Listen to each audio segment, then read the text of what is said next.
Unstable ground. High water table. Right now, this bridge foundation on the toll road project is on the line. Deep underground, soft earth and loose soil are trying to cave in. If the borehole wall fails, thousands of dollars in equipment and hours of work go down with it. To stop a total collapse, our team deploys the Sany SR155C rotary drilling rig. It powers straight into the earth, carving out a massive 1-meter wide shaft. Beside it, the Komatsu PC200 excavator feeds heavy red clay directly into the hole. This raw clay mixes with water, forming a dense slurry wall that locks the earth in place. With the Sumitomo SC500 crawler crane swinging into position, it's a non-stop race against ground pressure.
Heavy concrete flows through the Tremie pipe, displacing the mud and filling the entire shaft.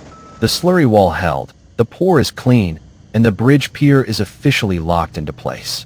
Precision heavy machinery saved this operation today. If you love raw machine action, hit that subscribe button for the next deep drill.